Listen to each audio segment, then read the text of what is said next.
my wife and kids can come out here and just pick apples, man.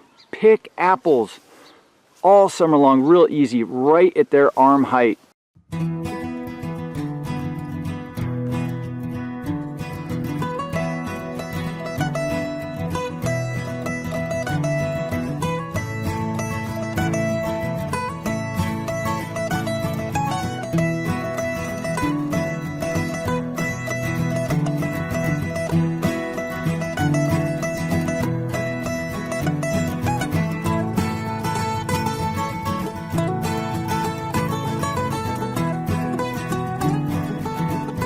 So I've been getting a lot of people asking me how our orchard is doing. The one we've got all the raspberries and the blueberries and the espalier apple trees in. And I thought, how about we just do that today? How about we head out into the orchard and we talk about what's going on out there, what's growing, how it's growing, what we did to get it to this point, what we would do differently, and just give you guys a full tour again right now. Let's head out. Oh yeah, this video is especially for Jim Ham of Ohio, because I know you want to see how these raspberries are going to develop over the years.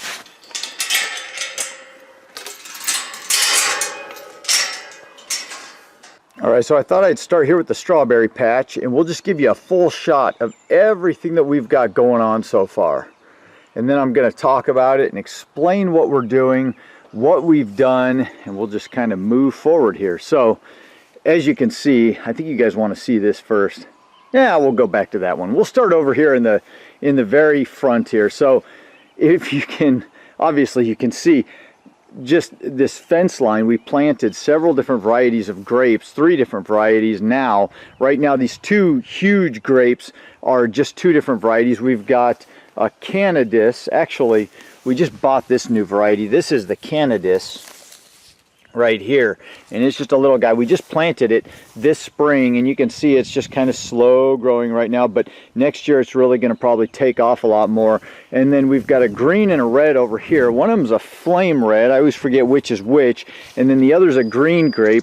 But look at this, we're in just the beginning of July, and you can see we've already got just tons of grapes wanting to form. This is the red, I believe. Just all over here, you can see right in here, all throughout there, just lots of grapes.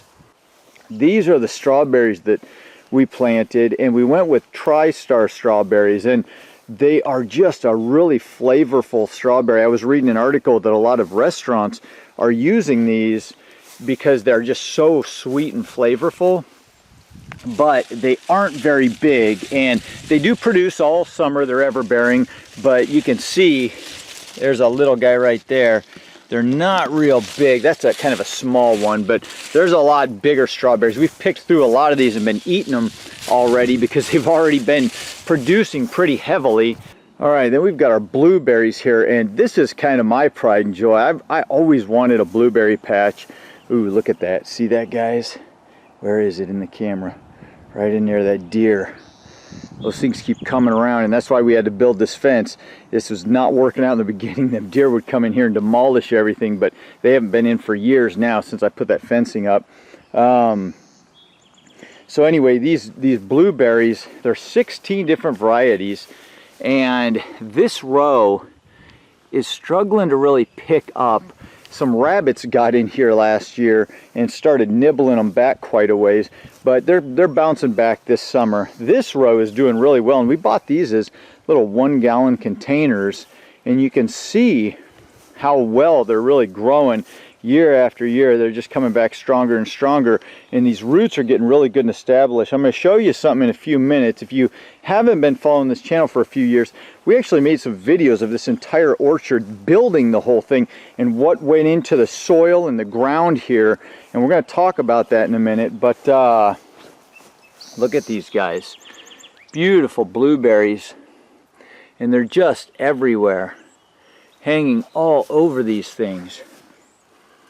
16 different varieties. I don't know if we're going to keep them all. We thought it was fun in the beginning to do that, but we're finding that some produce better than others. We may cut back and propagate some of them. I'll have to do some videos about the propagation. I've been getting a lot of questions about blueberries, but like this one right here, Toro, has just been a heavy producer for us.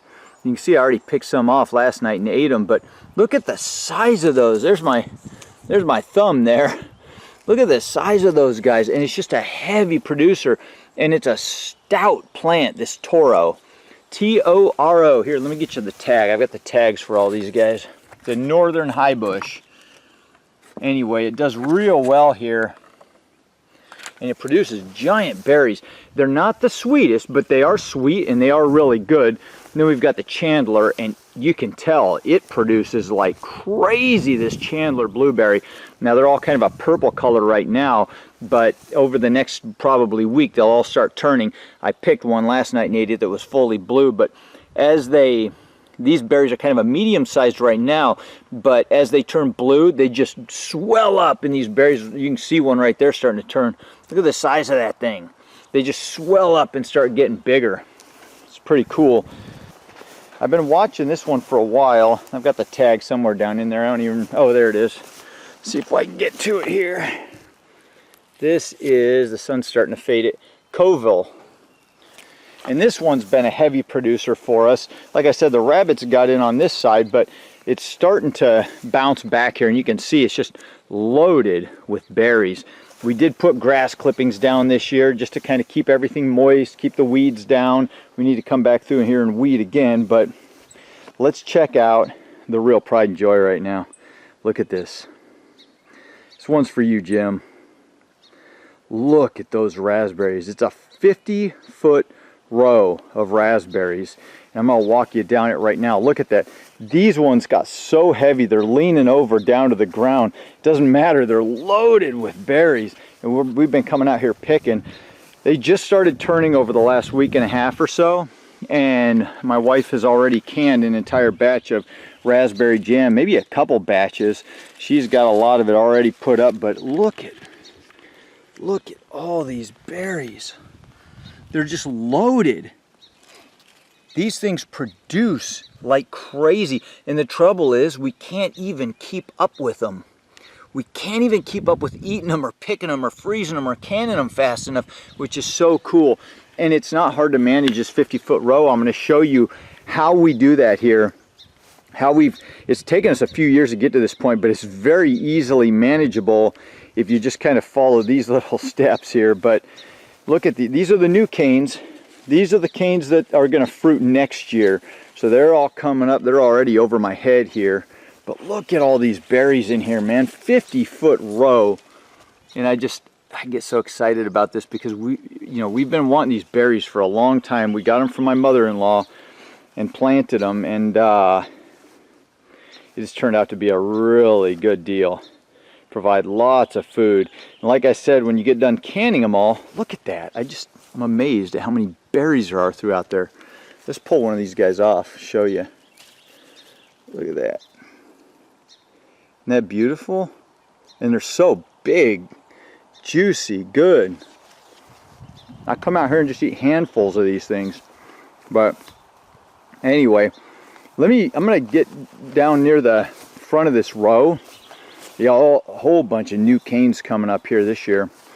They fruit on the second year's canes, and I'll show you how we take care of them and kind of what our thinking is. Look at that. I gotta have another one. Let's come down to the beginning of this row and we'll talk about this. So if you guys have been following this channel for a while, then you know several years ago we came in here with my dump truck and my backhoe, and we planted first all of the raspberries, we planted all of the blueberries and all. Then I came in here and I dumped 6 inches of manure, cow manure, that I got at a local dairy, and we spread it all out throughout this whole area, 6 inches deep. And then I came back over this whole area with 6 inches of wood chips. We lucked out, man. I mean, I know it's hard to find for some people. It worked out for us. It was just it was just chance that we were able to do this. But we have an arborist nearby who just dumps wood chips for free here. So we've ended up with like 30 loads of wood chips from him. And I did 6 inches of wood chips over all this. And then, so here's the thing. I want to show you this. we thought, oh, the wood chips are the end all, but the problem was the soil broke down over a year or two and became so fertile from the manure and wood chips that they started sprouting weeds like this. Look at this nonsense. It's an absolute crazy nightmare through here. And by the way, this is all, I can't remember the name off the top of my head, but this is a plant, this weed. It's just a weed, we want to get rid of it, but it's a plant that indigenous tribes use for pain reliever. It's a morphine-like compound in it. You can make a tea and anything like that. But anyway, sometimes I get into these kind of herbaceous plants that grow out into the wild in the, you know, in the native plants of our area and what they can do. But we got to clear all of this. So this is what this looked like, and it was hard to even get to the berries, and it was insane. And my wife spent one summer while I was at work every day and came out here and picked every one of these in this whole area, and it was a nightmare. And the other problem we were having was the raspberries spread underground through the roots and pop up everywhere. In fact, let's come down here, take a look at this. You can see, I'm sure throughout here, yeah, I've already seen two of them. So here's two raspberries sprouting up in the blueberry patch. And so we just come along and pull them up. I wish I could just magically immediately send those to you guys, because I know a lot of you are asking for them. Anyway, just pull them up and get rid of them. It's really easy to manage that way now. But what we did was we came back and we planted grass seed throughout all of this on the wood chips and just started mowing, as you see, and it looks so much nicer. It actually needs to get mowed again here, but it looks so much nicer, and it mows all of the raspberries, and the weeds are choked out now. We've mowed it enough that they don't even come back, it's just grass. But the raspberries that pop up, we've got about 12 foot between each row. It just mows them down. You don't even see them. They just mows them down and keeps them contained in this area. And it also, I believe, makes the roots stronger and kind of want to force more canes up through the row that we've got set out. So putting the grass down and mowing has been an absolute lifesaver. If you guys are going to plant raspberries like this, I highly recommend you do like 10 or 12 foot between rows, plant grass on either side, and just mow around the whole row. So what we do every fall is we go along, see if I can get down in here, show you. It's kind of it's an overgrown mess right now because it's summertime, but we come down in here and grab up bunches of these things. I kind of grab them, I bear hug bunches of them. I don't know if it's gonna be hard to see, but you can see them all bunched together there, all the canes. I grab whole armfuls of them, then my wife wraps a baling twine around them, and we end up having stalks of them going all the way along here, all real neat. And then we trim up anything outside of those stalks and just manage a nice straight row. And then I go along and trim the tops of them right at my height. So you can see the berries are right easily manageable. Now these tall canes, they'll get 9 foot tall, but we'll come back and we'll kind of manage it again this year. It's not hard. Maybe it takes an hour or two. We come out here every fall and we just put them all up, and it works out great. Now we got a 50-foot row, and it overproduces, you know, more than we could possibly eat. And then we come to the espalier apples.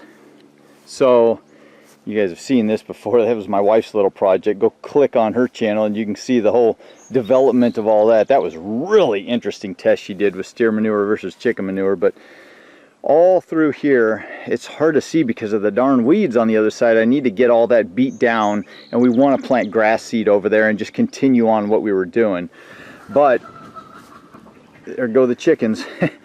But I've got 3 apples through here. What do we have? We have a Golden Delicious, a Fuji, and a Gala right here. And then we've got 3 pears down there, a Comus, and what is it? I can't remember. Bartlett, and then there's another one. But anyway, the pear are slower growing. They're coming along a little more slowly, but you can see these apples. I came through and I did some pruning on all of these. I was a little bit late this season. It was like, I don't know, springtime, and they had already started flowering, but it all worked out. And you can see we've got a massive amount of apples through here. Just a massive amount. We've probably got 100 apples on each tree. And you know, some people might say, well, you probably want to pick some of those off because they're not going to produce as well. But what happens is, by maintaining these trees and pruning them back and keeping them espaliered all along here, there goes another chicken. They're building bigger and bigger root systems throughout all of this thick layer of wood chips and cow manure and good soil, and they're supporting a smaller tree, so they can support all of that fruit. Huge root system supporting all the fruit, and the fruit is just maintained right at my head height, and my wife and kids can come out here. Look at this. My wife and kids can come out here and just pick apples, man. Pick apples all summer long, real easy, right at their arm height, no problem at all. And all I do is come out here twice a year, usually summer and winter, and it takes me, I don't know, a half hour, maybe an hour, and I go through and I just prune them. Like I said, it's hard to see. There's so many weeds on that other side, but we're gonna plant grass over there. We're just, you know, this is a continual project. Everything on a farm is, and you're constantly pushing back weeds and growth and brush and trying to make things work. Look, we got some pears here. Pretty cool. They're gonna develop nicely, but we're just constantly pushing back and trying to make things better and better all the time. And you know, it just takes time. But that's it. That's where everything's at right now. Like I said, I'm gonna knock these weeds down this summer. We're gonna plant grass seed over on this other side. I got about another 16 foot to the fence line there, but we're gonna expand it out even more and incorporate the chickens over there as well. But gosh, I love this espaliered look. It's so cool, and it's so manageable and fun to work with. All right, so here's the raspberries, and our eventual plan, like I said, there's the espaliered apple trees. Look at that. Look how thin that row is. So manageable, so easy to work with. Our plan is to move this whole fence line. I want to build a permanent fence. This is all cattle panel thrown up to keep the deer out. But I want to run our main property fence line down and then up and go way back this way, get rid of that dead tree, and give us a lot more room out here. We want to continue the orchard down this way and plant grass and mow, and then plant fig trees throughout here, so they're all in the ground in full sun. And I think that's what we're going to do for this area, and then we'll open this area up for chickens as well, where the figs are in the summertime, so we can plant on the garden in the winter time. But I got to get rid of these weeds first, and then I got to build some fencing, but it's all coming together. I'll show you guys how this goes over the years to come. It's going to be awesome. We're loving incorporating the chickens into our gardens and our orchards. All right, so it's later on in the afternoon. I thought I better come out here and mow that whole area, so I jumped on my wife's lawnmower. Don't tell her, because I was tearing it up, and it actually went through all that stuff. A lot of them weeds were over my head, and I just kept backing up and ramming them. Don't tell her if you ever want to see another plant propagation video again, but it's all cleared out now, guys.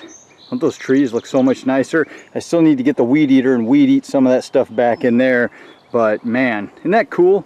You can really see it now because everything's not in the way, but all of those espaliered trees just lined up like that, and everything's at perfect height for picking. It's actually starting to grow quite a bit. We've had a cool summer, like I said, and it's been a lot of rain, and so you know, everything's not putting on as much growth, but it's starting to warm up, and we're getting sunnier days, and all them little top branches are going to start taking off. So I will have to probably do a summertime pruning again with these guys. Isn't that cool? Still got a few more weeds to clean up here, but there's the espaliered row. So as you guys enjoy that orchard out there is just my pride and joy. I've always wanted my own fruit tree and berry orchard, and it's starting, you know, we planted it several years ago. It's finally starting to come to fruition. We're getting lots of produce off of it, and it's really easy to maintain and manage, especially with all that cow manure that we started with and the wood chips, and then planting grass seed over it. I mean, it is just working out really, really well for us. So we're going to continue to move forward with this. Everything takes time around here, of course, just like anywhere, but I'm going to expand on that. I'll show you guys updates on that in the years to come, and I hope you enjoyed this one. If you did, hit the like button, subscribe if you want to follow along and see where all this goes. Have a fantastic week, and I'll see you in the next video. Adios.